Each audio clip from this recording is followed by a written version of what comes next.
C'est merveilleux ce qui peut se passer quand le Seigneur a la place à laquelle il a droit. C'est un changement à vue, même chez les hommes de premier plan. Souvenez-vous du récit des évangiles. Souvenez-vous de ce qu'ils étaient, ces 11 disciples, leur inaptitude de tous les instants, entrer vraiment dans la pensée de leur maître. La longue histoire de ces déceptions avec eux, de leur déficit constant. Oh, mais quels hommes ils sont devenus maintenant. Quelle transformation. Leur impuissance, elle s'est changée en victoire. On ne pouvait pas compter sur eux, et les voilà maintenant hardis, courageux comme des lions, et on voit très bien qu'ils ne reculeront pas devant la mort. Ils faisaient grand cas de leur maître auparavant, c'est vrai, mais quand venait l'occasion de le prouver par des actes, toute leur belle profession de foi s'évanouissait comme fumée. Je te suivrai jusqu'à la mort, protestait l'un, et quelques heures après, il déclarait avec des imprécations qu'il ne le connaissait pas. Mais regardez-le maintenant. Malgré toutes les formes d'opposition qu'il rencontre, il va droit son chemin comme représentant de son Seigneur. Et c'est un chemin qui le mène effectivement à la mort. Que leur est-il donc arrivé? Jésus a été élevé à la dignité suprême de Lordship, de Seigneur, Seigneur de tout et de tous. Et le Saint-Esprit a fait descendre dans la vie même de ces hommes, au départ tout ordinaire, toute la signification, toute la dynamique et tous les effets bienfaisants de ce régime nouveau. Si bien que son autorité de droit n'est pas seulement quelque chose qui est établi dans les cieux, c'est quelque chose qui est en eux. C'est cela qu'il nous faut. De quoi, en effet, avons-nous besoin? De quoi ai-je besoin?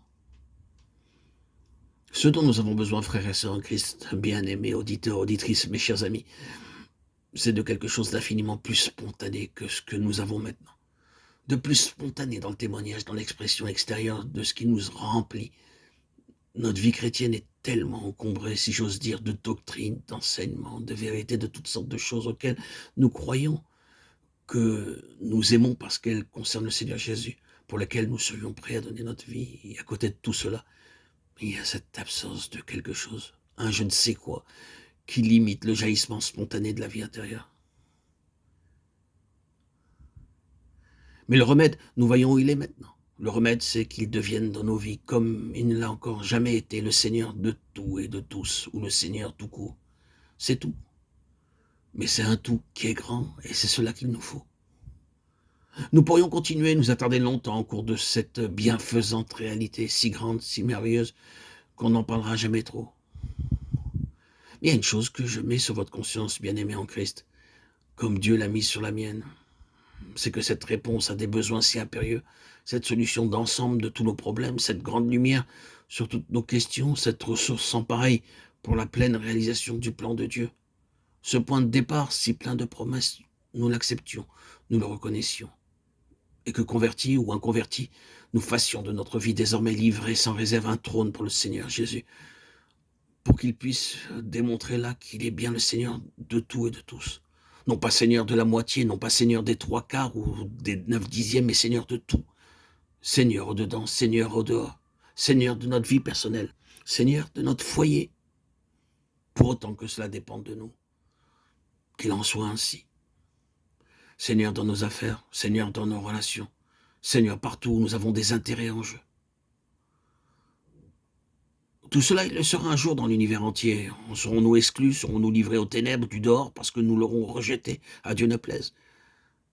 Dieu veuille au contraire que tous ici, auditeurs, auditrices, abonnés, amis, frères et sœurs qui m'entendez, nous ayons un jour notre part de cette plénitude de joie et de gloire.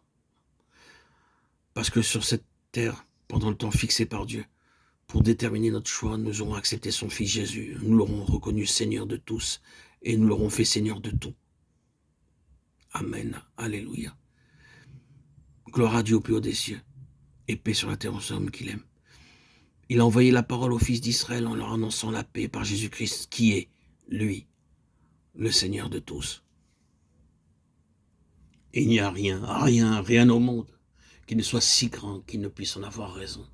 Dieu lui a conféré tous les droits et a fait de lui le Seigneur de tous et de tout.